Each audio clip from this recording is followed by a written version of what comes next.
I was exposed to pornography when I was 8 years old. And it was just a coincidence. Someone taking care of us when my parents were not home brought over a pornographic comic book. And I was determined to find it. And I did find it. Long story short, at 8 years old, looking at exaggerated illustrations of human genitals and sex scared the crap out of me. But it also changed my emotional state.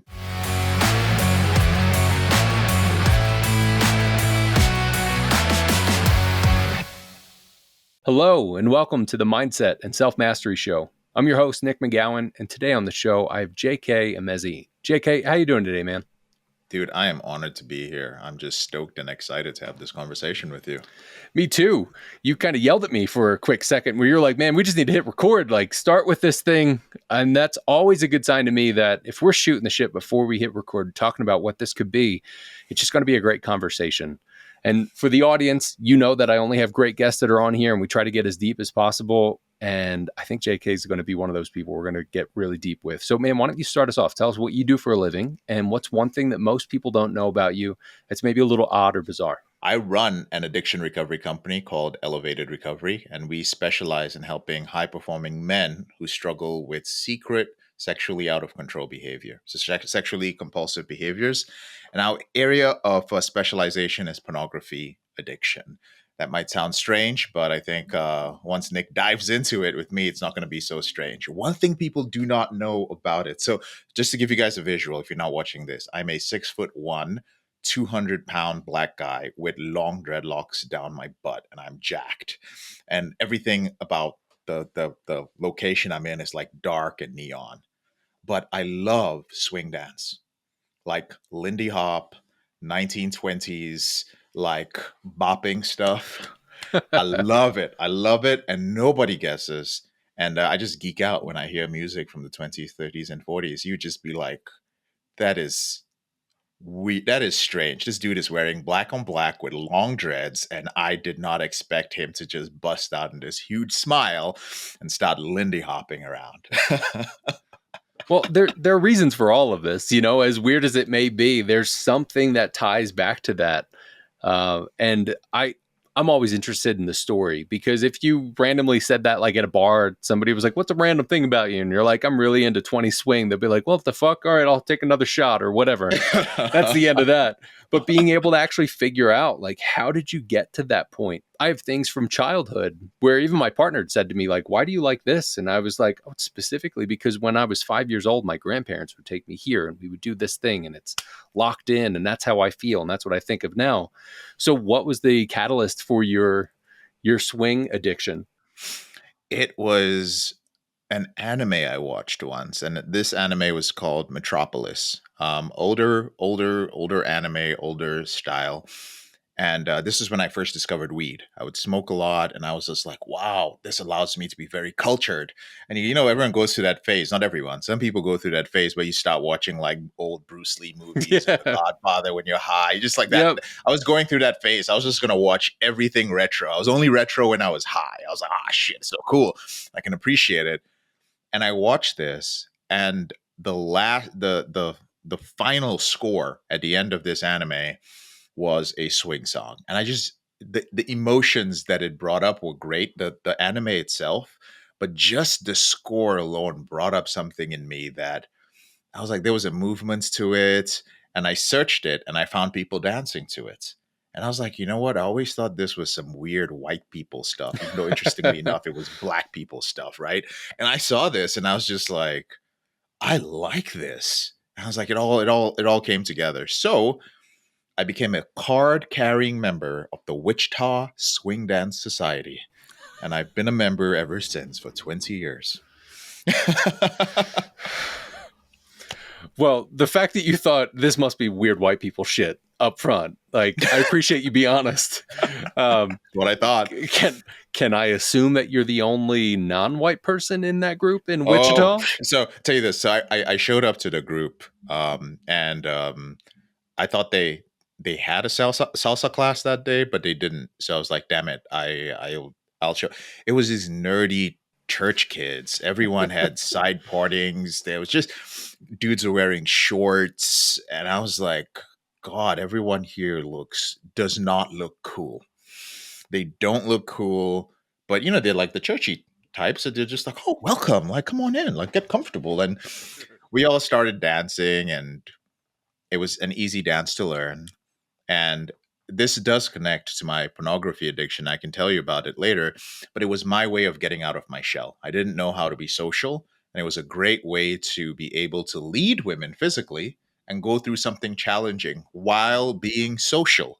And that helped me rewire my brain. But it was a very easy way to get myself being social and out of isolation. Interesting fact, Nick, most of my clients have become, in the past 12 years I've been doing it, have become very good swing dancers simply because it was a recommendation. And dude was just like, well, I don't know how to be social and I'm not a club guy. What can I do? I was like, well, just look up swing dancing in your area. He's like, what's that? I'm just go. They're good Yeah. people for the most part. Yeah. Huh. And what a cool thing. I always appreciate the little recipes and processes that we go through, even if it's subconsciously, where it's like trying to do something, get yourself out of your comfort zone, or just like how do you take those little steps? And sometimes it's like you go into a class or somebody going to the grocery store or cafe and just hanging out for a minute and sitting and see if they get into a conversation. It also goes along with we never know what's behind somebody's eyes until we actually talk to them. That's one of the reasons for this show, is to be able to go, what's the fucking crazy wild shit that you've gone through, that you've learned from, that if we were walking down the street past each other, maybe we'd give that man nod sort of thing, but we wouldn't have any idea. Like if you and I cross paths, I'd probably be like, all right, so don't fuck with him. And I wouldn't think, that guy's probably into swing dancing. Yeah, yeah, I Yeah. could see it. But that's part of the non-judgment of it. But we do need to actually go through and judge ourselves in a sort of way to be able to actually look at those things. Something that comes up a lot on this show is self-awareness. Mm, I find it so fucked up, just self-awareness by itself, because the more self-aware you are, the more fucking self-aware you are. The true. more you see and the more you do and the more that you work on, the more that you see, work, and do and work on, and all that stuff goes along with it.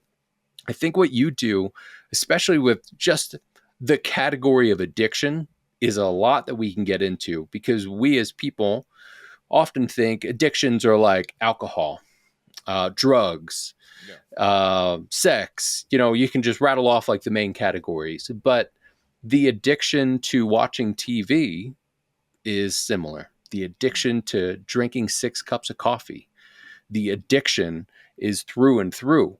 And being able to break that is a major thing. But man, I know that we're going to get into something that is kind of taboo for a lot of people, but mm. specifically with men. And I can't speak from a woman's perspective because I'm not one. I can speak from a man's perspective. And I know that this is a thing that is kind of pushed on us at an early age. So I want to get into the porn side of this conversation, but why don't we take a little bit of a step back? Tell us, how did you get to this point and why are you doing what you're doing?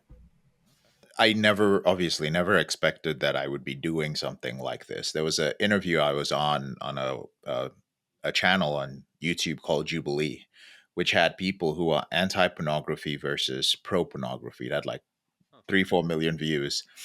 And in the comment section, we all have to interview ourselves. And there was like, this guy is the perfect example of somebody who has no excuses. Because I introduced myself and I was like, hi, my name is J.K. and I'm a porn addiction recovery coach. They were like, this guy literally created his own his own title Yeah. out of nothing. But the interesting thing is that it's not out of nothing. And I think the reason that I'm here is because you realize too that it's not out of nothing. Um, I was exposed to pornography when I was 8 years old. Oh, And it was just a coincidence. Someone taking care of us when my parents were not home brought over a pornographic comic book. And I was determined to find it. And I did find it. Long story short, at 8 years old, looking at exaggerated illustrations of human genitals and sex scared the crap out of me. Mm. But it also changed my emotional state. There was this release of adrenaline, like when you're a kid and you're like, I am totally not supposed to see that. I'm not supposed to have this. And what happened was right after that, every time that I felt sad, I felt lonely, I felt stressed out, whatever the case may be, I was lacking in intimacy. I knew that I could change my state as a child by looking for nudity. Mm. Other kids had their imaginary friend they could talk to. I was like, I'm going to find something naked to look at because it's going to change my state.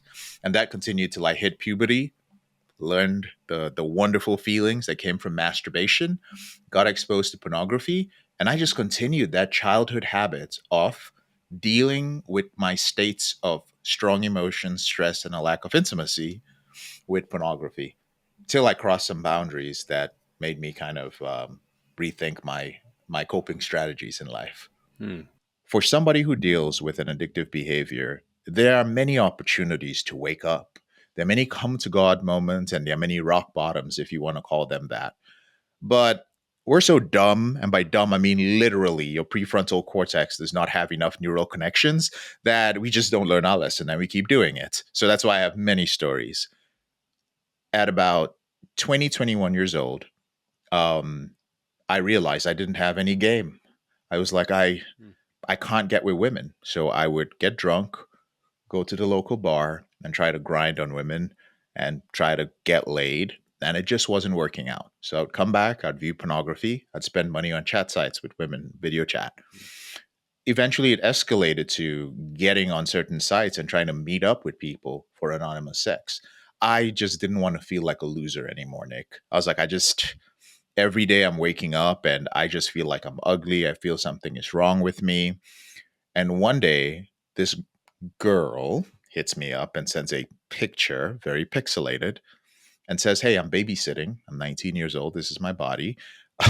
Come and meet me. And I've just come back from the club. I'm fucked up, dude. Mm. I get in my car, dick hard, and I'm driving to this place. It's like 30 minutes, dude. I'm like on the highway, Oh, jeez. swerving, thinking with my dick. I get to the back of this really fucked up neighborhood. I'm already freaking out. But here's the crazy thing about being an addict. And being an addict like me, in retrospect, I came to find out that that taboo nature of it, the adrenaline, the thrill of doing something bad was also what was driving me. So the more adrenaline I had and the more dangerous it was, the more I got excited, the more aroused I was. Didn't realize that then. Mm. But now I'm at the back of this bunch of Section 8 homes. And I'm only saying Section 8 because now I invest in Section 8. I didn't know there was Section 8. It was the hood. And I'm sitting there texting this girl on my BlackBerry. That's how long ago it was. And if you know what a BlackBerry is, it was not easy to text in that bad boy. It was like a full keyboard that's like this fucking size. Yeah. And I'm like texting on it, messaging her. And she says, Hey, just park your car and pull up. I'm like, I'm here. But I was so scared I didn't put my car in park. I left it in drive. As I'm sitting there, somebody smashes the side mirror, the driver mirror of not mirror, windshield. It smashes. I feel all the glass going on my face. So I just hit the accelerator and I drive through this yard I'm parked behind. I remember driving through like a small pool. There were like kids' plastic shit flying all over the place. I drive to the front of um the home and I'm speeding down the road, driving the hell out of there. And here's the thing I remember. I remember just squeezing my steering wheel. And I'm saying this as I'm shaking, driving all the way home. JK, you weren't raised like this. You weren't raised like this. You weren't raised like this. You weren't. And getting home, that's when I realized I had a problem because I was raised in a Christian conservative home. I wasn't a Christian as I grew up. I found my own path. But what would your parents think if you were to be on the newspaper tomorrow, or if you were to get murdered at the back of some whatever? Like, what would your friends think? Like, we never knew. We just thought he was this weird, nerdy, skinny black kid, but we didn't know he was into these things. And that's when I started seeking help. Unfortunately, like 12 steps didn't work for me. Traditional therapy didn't work for me. And by didn't work for me, it meant that I kept relapsing. And there was this expectation that I was going to be a porn addict forever. And there was no way that I could accept living with that shame and that limitation mentally for the rest of my life. I had big goals, and I was like, I can't have these big goals and be a functional person who wants to accomplish all these things when secretly I have to go to these meetings and talk about, hi, my name is JK and I'm a sex addict, day by day and one step at a time and all this shit. I was not built for that. I knew that. And so I had to start finding a different path. And I'll pause there for a second because I could go off on this. Um, but I want you to steer Like a the true vet. storm that's Yeah, taken off. somebody who's been on podcasts before. Well done, man. There's obviously a lot to that. I think one of the big things that has come to my mind as you were talking about it, and you just said it, was the shame. So if you think of the religious system that people are raised in, specifically, or just even looking at Christianity, there is an immense amount of shame that goes along with anything sexual, anything. So I think that can also couple with an addiction and kind of fuel into that taboo in a sense. It sounds like you were close to, like, if you kept going and kept going and kept going, it could have gotten to the point where it could have gotten really, really, really dark. Like you could have gotten to the point where you needed to kill somebody to actually have the arousal that you needed because that was so taboo. And thank God it didn't get to that point. Hopefully you never get to that point. But thinking about the shame that's involved with that, you have your shame of, this isn't who I am, this is not how I was raised. And as you had said that, I thought there could be somebody that listens to this that goes, but fuck, my parents were shitty. That was how I was raised. I don't want to be like that. I want to get out of that. But no matter what we look at, I still think there's a ton of shame that revolves around that. So how did you manage, and how did you work through the religious shame, the shame of, like, this is not how I should be, and also find your own ground with it? Dude, I'm first of all, I'm glad that you brought up the concept of shame because that's the one thing that keeps people from seeking help. Yeah. Even as a business, there are a lot of individuals in the rehab community that refuse to work with individuals who have addictions to pornography because they say it's very hard to get, if we were to put you as a prospect in a business term, to get people to admit it. And that's because the shame in this country is so pervasive. There are different ways of approaching it. As a coach, I would approach it very differently. But you asked about myself. And in my case, I separated religion from everything. I realized that if we were speaking about it from a Christian perspective, I had been raised to believe that I was originally sinful and that I would always be sinning. So I had to just go back and really understand what sin means, which it simply means to miss the mark, right? That alone, on a very logical and rational level, allowed me to be very accepting of that. I also gave myself permission to slip and relapse, and that was very important. Like anything else in life, I was like, in everything else in life, we understand that we learn from our failures, right? In fact, some of us have gotten to a point where we are successful only because we expect failures. The failures happen, and we're just like, oh, it's a failure, it's a setback. Well, it's just an opportunity. And I'm like that. I just don't see failures. I only see if something happens in a company and my team is like, oh my God, this happens. I'm just like, all right, awesome. Like, they're like, why do you always say that? I'm like, because maybe it's time, it's the opportunity to let go of three people in the company, that maybe we need to create this. Hey, we needed to buy that software like 3 years ago and now we're Yeah. paying the price. It's not a failure. But we don't do that with addictive behavior. In this country, if you slip and relapse, it doesn't matter how many years you were sober. Oh, he lapsed and he's got to start from the beginning.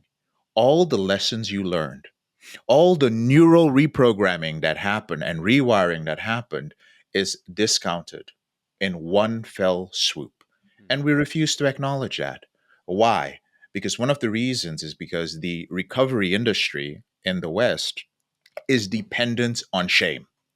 It is your shame that will keep you going. I've told people, I was like, elevated recovery is already, we're popular, we do very well, and we're very popular with a certain type of high performer. But other programs can only survive by bringing God into it, by bringing the fear of eternal damnation and hell into it.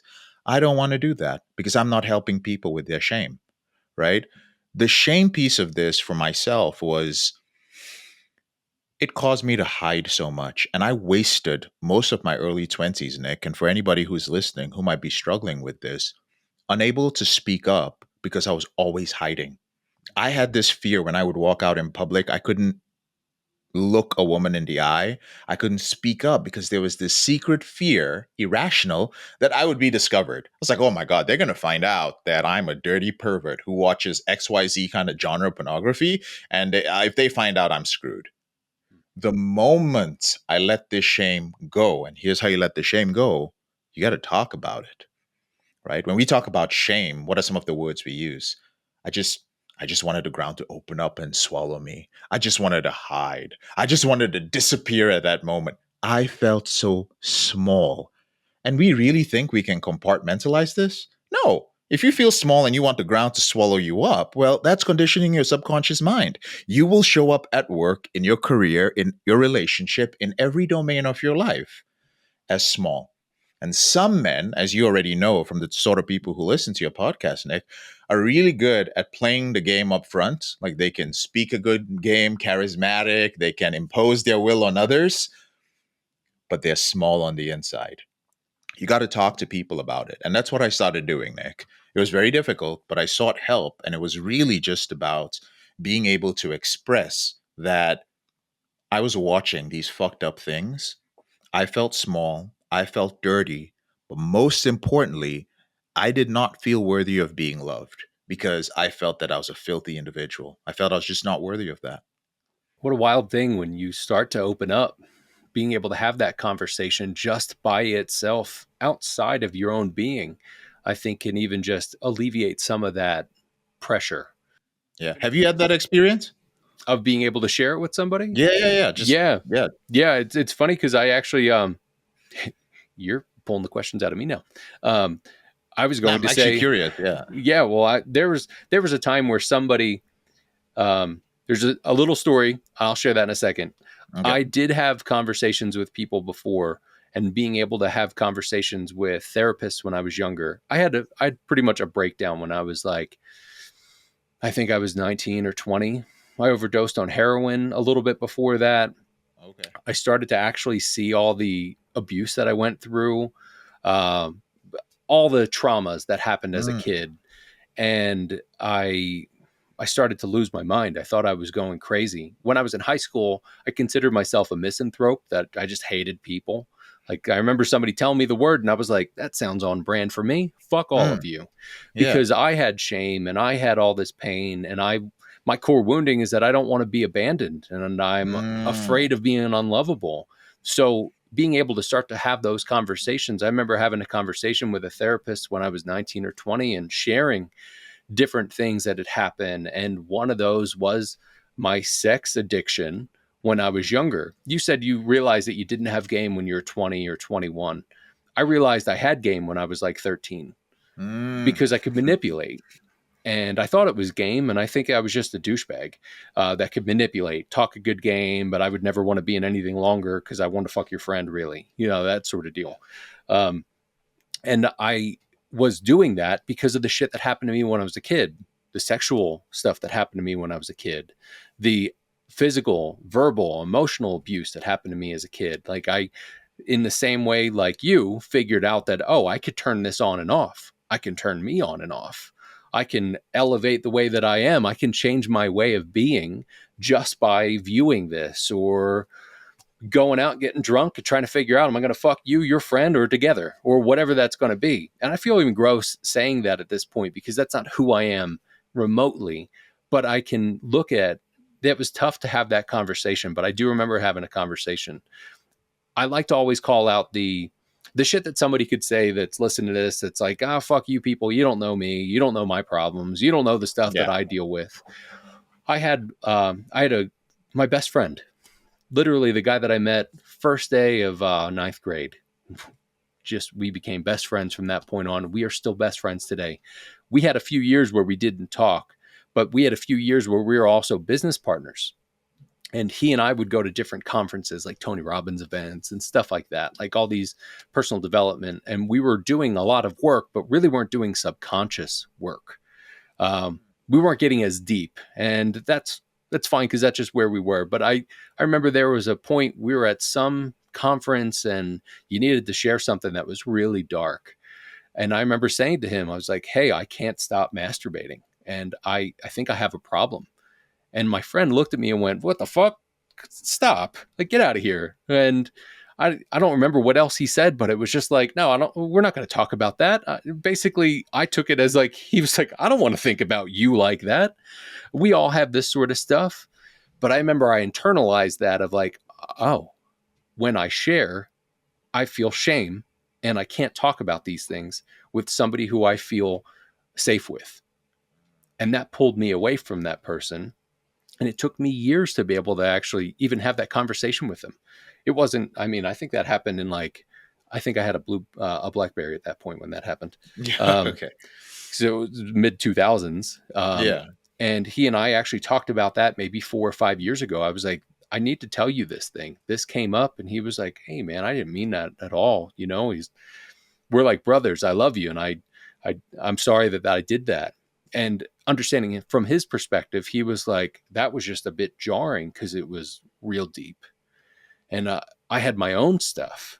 So I say this because I think it's important for us to talk, but it's also important for us to understand that other people are going to have their own reactions. People may be triggered by what you say. A therapist or somebody who's a professional in that sort of way shouldn't show their cards, but they may. You know, you may open up to somebody and they may go, oh my God, what the fuck? You sort of pervert, blah, blah, blah. But then you find out that they love to have pearls in their ass or something random. You know what I mean? And you're like, how the fuck did you call me a pervert when whatever? Yeah. And it's not a tit for tat sort of thing, full pun Yeah. intended, I guess. But it's really trying to make sure that we as people can at least look at what it is. I think shame is the biggest part of this episode, really, because shame is the core of our where addictions come from. Not just sexual addictions, it's anything that shifts the way that you are and allows you to step outside of that moment and feel like you have some sort of sense of control, and you really don't. As you know, there are times where you are totally out of control. But I think, like you had said, it's important for us to be able to talk, but it's really important for us to understand that the only thing that we can control in those moments is that we are actively talking about it. And we can't interpret when somebody goes, ugh, what? Oh, I don't want to think about that. We shouldn't take interpretations, but it's easier said than done. I know I did. And I went, oh, note to self. Yeah, I didn't say it verbally in my head, but I was like, oh, I can't actually have this conversation and share a dark thing without thinking that I can't do any of this with somebody who's even safe. So how am I supposed to talk to anybody else like that? And this stuff still happens, you know, where we still have these deep conversations. I had a conversation recently with my partner Mhm. about anxiety that I have. Okay. And she was like, have you ever looked into medication? And I was like, it's interesting because the fact that you even say that reminds me that it's okay to talk about what are other options that are outside of this, because I was an addict for a long time. I stopped drinking last October and I've been sober since then, alcohol wise. And I don't see myself ever going back to that. But that coupled with pills and thinking of anxiety meds, and it's easy for us to kind of bridge these things together and go, oh well shit, if I'm an addict here, I would be an addict here. And if I can't, all the way back to the shame. So there's a lot to it, but I do think there's a lot of, it's just shame at the core, and being able to actually look at the fucking shame, figuring out where it's come from, and deep processing work with it to be able to work through it. What do you think? Dude, I'm so glad I asked you that question. I'm so glad I asked you because I do a lot of interviews. I'm invited for a lot, but I rarely find people who are willing to open up. And I think for the audience that's listening, what you shared about shame is important because I think that is a fear of a lot of people. There are a lot of men struggling with this, and they would seek help if they just had certainty that they wouldn't be judged. And there's so many people who show up and we're having a first conversation. I can just see them shifting. They're just looking for the cue in my face on the camera that shows that they're being judged. They're always looking. They're just like, I'm just looking as I talk about these things. And I always tell them, I'm just like, well, listen, we're just meeting. Maybe you listen to my podcast and binged it and you're excited to speak to me. But was like, the trust is earned, right? I want you to spend time with us and the other men in our community and slowly start feeling safe and just going like, holy crap, that dude's the CEO of like an 8, 9 figure company. And he just revealed that he got HIV because he was having sex with a transgender individual.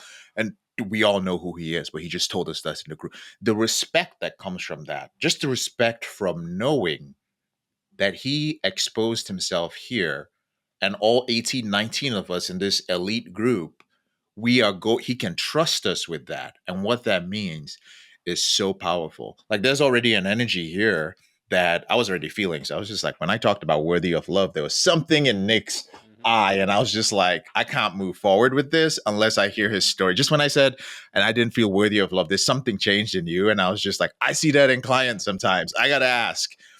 And here we are, Yeah, you well, know? So no, I'm glad I asked that question. it makes me think of so much of the core of this is the shame, but we all need to be aware of what our core wounding is as well. Something that has totally fucked my mind up in a beautiful way over this past year has been learning about the winning strategies, the subconscious winning strategies that we create. And when I first thought about the winning strategy, I thought, oh, that makes sense. Like you figure out a way to win and you fucking go win. Like it's your winning strategy. But really, it's your how do I stay safe? How do I stay away from my core wounding? What do I do? And I've learned ways like I learned when I was younger. Oh, I had some game. I could talk. I could make a girl laugh. I could get into her pants. I could do whatever. And like, okay, cool. I could do that. And I could do that as an activity to get me away from the other things. So that only compounded the way that my winning strategy was because if I showed up in a certain way, I wouldn't have to look at my shame. I wouldn't have to look at the addictions. I wouldn't have to deal with any of it. I would just have fun playing the game, and I'll let future Nick deal with it. Because next day, when I'm hungover, thinking, "What the fuck did I do? What happened?" Then I would deal with the shame. But then I would figure out some other way to be able to go, "Oh well, musician, so I'll go play some music, or I'll go do this, or I'll go do that," and step away from it. And we as people are great at being able to talk ourselves in and out of things, no matter what intellect you have, no matter what level of that. So I think for us to be able to actually look at it, again, it's the self awareness of it, but looking at that thing and being open. You're right. People are afraid of being open, especially men. I don't know what age range this is, but I'm just going to assume it's for the most part everybody that's still alive. That they've had that thought of like, well, just put dirt on it, get the fuck back in the game. Because my dad told me when I was younger, we don't cry or we don't do this or we don't do that. And I would like to think that our generations are starting to break that. We'll see what Generation Z and Alpha will do from here. But there are some changes that are happening with that. Like I even look back to my father and my grandfather and go, wow, there was trauma that happened. There's stuff that I have with my own mom that I've had conversations with that's like, man, there was a lot of historical trauma that was just continued to be siphoned through you into me that became shame, that showed me I was unlovable. On, my core wounding just became gross and big and just repulsive to me, which feel the shame. So for everybody that's listening that you feel that, even if you don't know how to put it into words, we can put it into words because one, JK, you do this. Two, this is what I do and what we do as part of our company and helping people figure out what they're here to do. But we need to take the time as people to be able to actually sit and look at it and fucking do something with it. So I guess that's my challenge to people that are listening. And I would love to hear your thoughts on this of not only do you need to do something with it, you need to show yourself grace, but you also need to hold yourself accountable. You can't just put dirt on it, get back in the game. Because it's not like you go, it's totally fine. I'll just close this box and put it deep inside with all the other fucking crazy nonsense that's down there that I don't want to look at. It's being able to do something with it. But like you had said, allowing yourself to have that relapse instead of being like, oh, well, if I touch myself again, that means I'm going to die and be tortured in hell for all of eternity. And God only knows what they'll do to me. That only compounds the shame. You're up. No, I love it. I love your view on it. I want to pick on one thing in particular. You talked about throwing dirt on it, and I want to talk about that for a moment because the more successful you are in life, the more driven you are, the more sophisticated your ways of throwing dirt on this issue are. Mhm. And when it comes to like out of control behaviors, our speciality is specifically driven men. For some reason, I don't know why. Um, Driven men just show up to me. Maybe because I call them out. Maybe because they just don't think anyone would figure that they were working with me for some reason or the other. But I became very good at working with them. And one thing is that there are a lot of successful, high performing individuals who already realize that there is a core wound. And they also simultaneously realize that it is that core wound. I love the way you use winning strategy. I've actually never heard that term, which is interesting. But I get the concept. It's that very avoidance of the core wound that has led to their success. Yeah. And as they have come to realize that, so there is a fear that seeking help for this behavior, which is causing them to be deeply unhappy, is also the very thing that is responsible for their net worth. Is the thing that allows them to wake up at 4:30 in the morning and go out there. Is the thing that makes them listen to all the success gurus and become gurus in their own right. And it's very hard and very scary to show up and ask for help and realize that, oh my God, if I am to face this, the abandonment, the neglect, whatever the trauma may be, I might lose my edge. Mhm. I might lose my success. That's something to be afraid of. That's one thing. The second thing is there's some individuals who are very insulated from the reality of the out of control behavior. We have a lot of people who think that being an addict means being on the street, making dumb decisions, drinking, and all of these things. So when they hear the word, oh, addicted to pornography, it's not a thing. I hear a lot of people who show up and they're like, dude, I just thought I had a high sex drive, right? I just had a really high sex drive. And that's usually not the case. So changing the perception of what sexual compulsive behavior looks like is important. And then there's some people who actually have too much to lose. When you realize that, I had a client that um, I don't want to even say too much about him. Let's say he's a very successful individual, respected on multiple levels. He was at a stage he was so successful financially, the only thing left was to get into politics, and he didn't even have a financial incentive. It was just the next logical step. He was at that level, and he is viewing transgender pornography at home. He'd been acting out with transgender individuals, and he identifies as straight. And part of what I do with some individuals who are in this state is to just ask them, "Oh, would you date a transgender individual?" Like when you imagine being, and this is for those of you, because there are a lot of men now who are at this point that their behavior has escalated to the point that they're questioning this. I just want to address it, even if it might be a niche group. Is that okay, Nick, for your Absolutely. audience? Yeah. um, if you've been watching gay pornography or transgender pornography, and there's nothing wrong with that, but if you don't identify with that and you find it distressing, it's bringing up thoughts of suicide, and it's very just like, God, it's messing with me because I'm with this beautiful woman who really thinks I'm straight and I'm hiding this and I'm not sure what's going on. A simple test is just to get you started. It's not the solution. It's just ask yourself, when I listen to romantic music and I have these thoughts, do I imagine myself um, walking down the beach or going to the Maldives with a dude? Do I imagine when I'm on the beach, am I checking out men or women? And when I say that, it's just like, are you looking at a dude because you're just like, God, that dude's fit. Like, Sure. man, I need to step my game up. Like, how does he do it on vacation? Like, that's 8% body fat or what? That's different. But if you're just like, if you're checking out dudes, um, if you're not checking out dudes, then you may not have a problem. But long story short, this gentleman was in that situation and he was watching transgender pornography. Family comes home. He has a beautiful 4 or 5 year old, and she loves watching this show.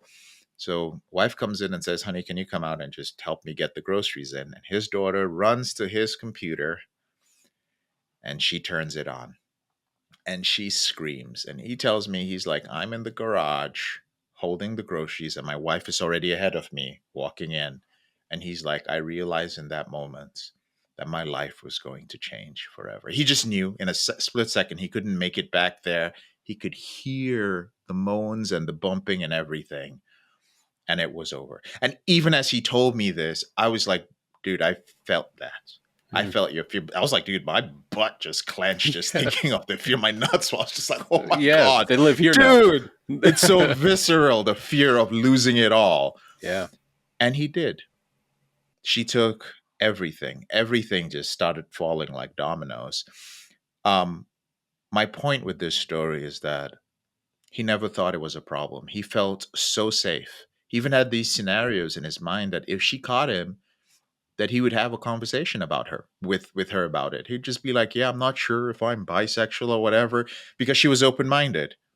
And maybe the conversation would have been cool and should have been like, I'm a little bit upset and confused, but let's work through it. Sure. And when you're really successful, charismatic, and sometimes manipulative, you really think you can get, you're so confident. You're like, I can talk her through it. We'll find a way. He didn't count on his 4 or 6 year old being the one he would have to explain something to. Man. Plot twist, huh? Well, I think, yeah, plot twist, but I think there are things that happen that are like, this had to happen to make sure that you get the fucking point. Um, and there's so many pieces that go along with that where it's like we have to get the point, and like if we don't, we'll learn it again. And it's like we can bring the, I don't think of the even the religious side of it. I was raised Catholic and I was Christian, and I still identify as Christian, but it's not a religious thing. Like I believe there's a creator and I have a relationship with that creator, and I believe that there are things that are shown through my intuition that will open up those opportunities, or at least show the opportunities. And that was probably the thing. Like, I've tried to get you to stop different ways, tried to help you understand how to look at this different ways. But now it's got to be the 5-year-old. And I don't, that's almost like personifying God in a sense. But I think there are times where stuff like that will happen. The really interesting thing is, I talk to people about traumas and about your calling and purpose in life. And one of the things that will come up at times when people get really, really close to that edge of the void of like, I'm about to jump over into a realm that I don't know what's going to happen because this is where the real me is. I'll have it either with coaching clients or even people that are on the show. There's the thought of like, well, fuck, what if everything needs to change? And what if I lose everything? And if we step outside of that, and that can be easy for us to say, granted, I understand, but yes, what if you actually do? What if everything does need to change? What if you do need to fucking lose everything? Because that's how you can then start to rebuild. I will ask the question from that point of, well, would you rather live a lie or would you rather live in truth? And even if the truth is really painful and you have to reconfigure, would you rather live with that? And I think most people, even if they're like, I would live with the lie because the other stuff really sounds painful. If you really get to the bottom of it, they don't want to live with that. They don't want to live with that at all. So being able to understand how do you interact with that as somebody, no matter if you have a 8, 9 figure company or you're a barista, like it does not matter. If things have to change, they have to change. But I think this is where the power play within ourselves comes in. Power play in the sense of like we get to be accountable. We get to actually look at it. So if somebody's listening to this podcast episode and they choose to go jerk off immediately after the episode, that's a decision you make. If somebody listens to this and goes, maybe I do need to do something a little different, even if they do it within themselves, there's something that's starting to happen at that point. What sort of advice would you give to somebody that's on their path towards self mastery and trying to figure out, what do I do with this? And how do I keep taking those steps and allow myself to have grace, have the relapse, but also change the difficult things that need to change? I'm going to take it back to the name of our company. Our company is called Porn Reboots. So, well, our company is called Elevated Recovery now, but our flagship program is called Reboots. And this is for all of you who are just like, I hear you guys. I hear y'all. I have this problem in some way, shape, or form. And I'll be honest with y'all, it sounds good. And I do a lot of mental masturbation, but I just don't know how to take the first step. I was that way for so many years. And, I've always viewed recovery as I went through the process as recovering that which we lost to this addictive behavior. But we must also acknowledge another thing. If we were, if our addiction began at an early age and progressed over time due to trauma, we kept finding different things to soothe and medicate the way we felt. We are no longer that age. If you're 41 or you're 39 or you're 35 right now and you're trying to recover that which you lost at 21, you're never going to get it back because we don't know what it would have been like for you. And that was a huge realization for me. Some of you are still trying to go back to some mythical golden age instead of really accepting the reality of your mind, body, and growth at this moment. And that's where rebooting came from.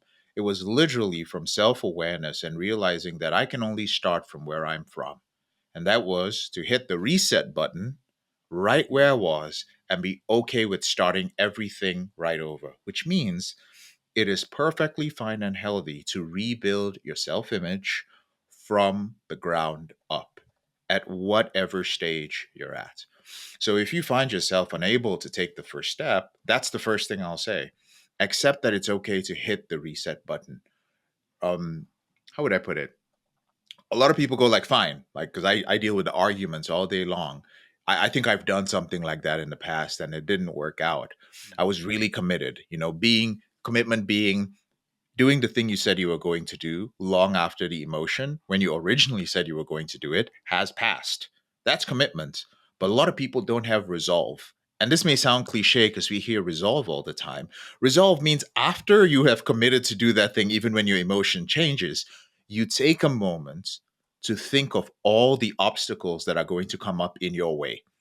All the obstacles. What are the obstacles? I don't know. Maybe I no. What are the obstacles? I might run out of money. I don't. Okay, cool. You might run out of money trying to fix this thing, right? Well, my sex life might suck. As I start treating this, I might realize that I actually don't enjoy sex as much. It's no longer colorful. It's black and white. I'm like, okay, I might have to change my image and not be such a fun, charismatic dude. Like I'm no longer fun. I'm like, yes, that's an obstacle. Prepare for those obstacles and tell yourself that I'm already climbing the freaking mountain. There's a certain point when you get to, if you're climbing, you can't come down. Yeah, you're You there. just look down, you're just like, oh shit, Yep. I'm ready to piss myself up here. I'm so scared. I can only keep going up. And you tell yourself, when I get to that point, I can't let go, and it's having resolve. Now, there are a whole bunch of other things that I can add to it. We don't have the time for it, but just remember, you don't have to do it alone. You could be up there about to piss yourself on the mountain, going like, I'm going to die. I don't know if I can make it up there.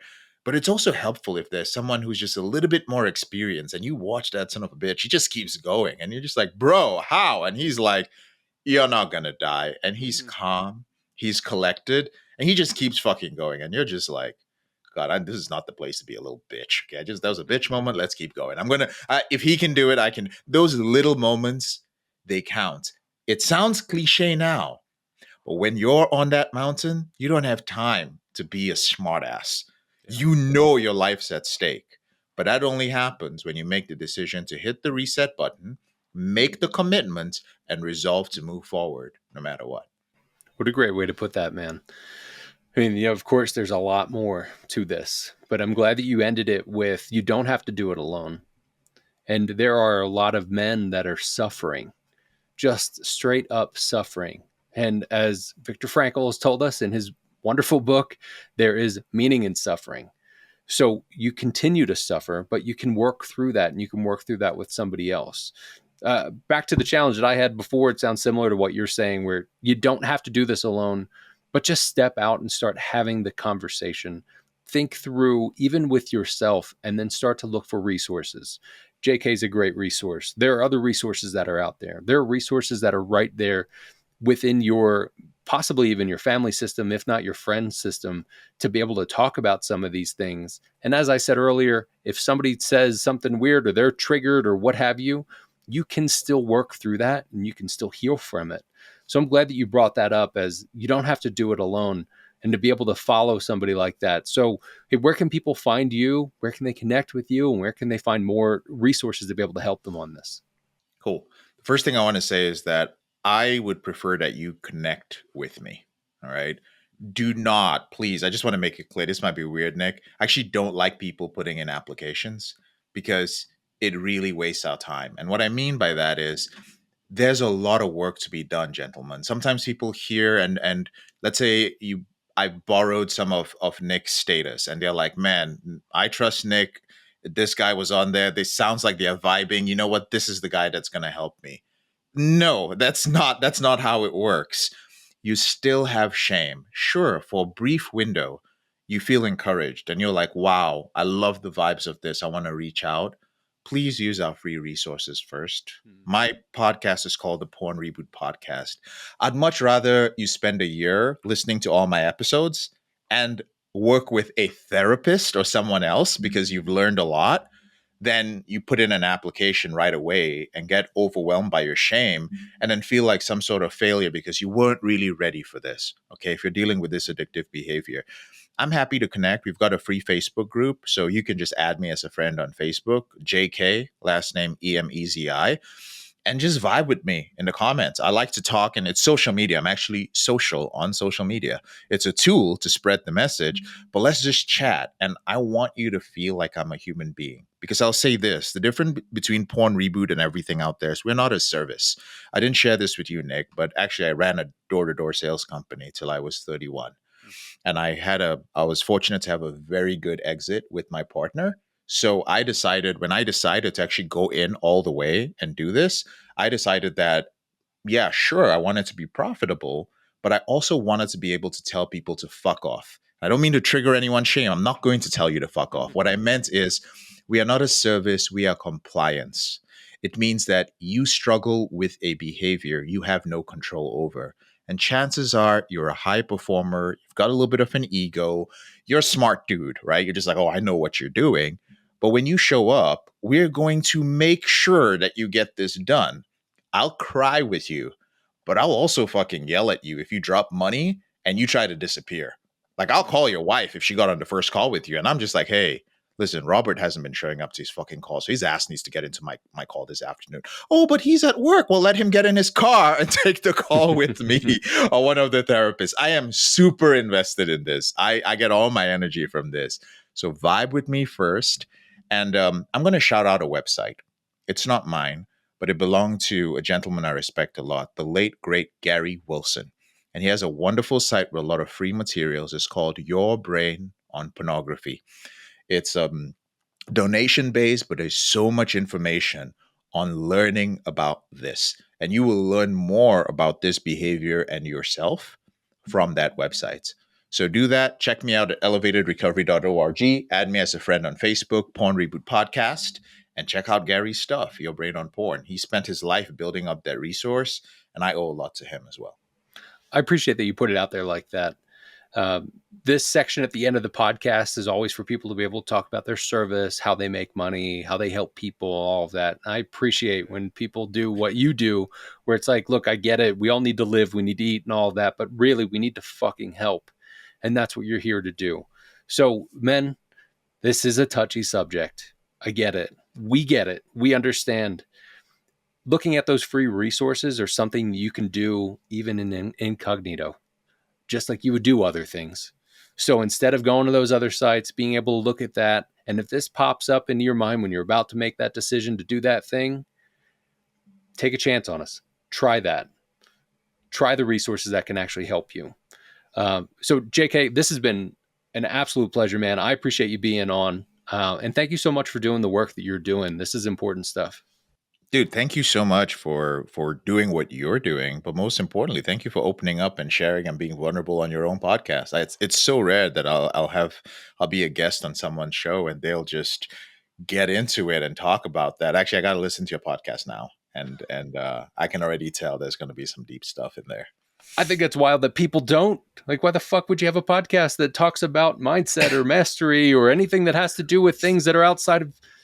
It doesn't make any sense. But Yeah, to each their I get own. your frustration on that. I'm on the Yeah. same page with you on that. Like, What why you would you even do it? Yeah. But again, that kind of goes back to what we talked about before. There's shame there.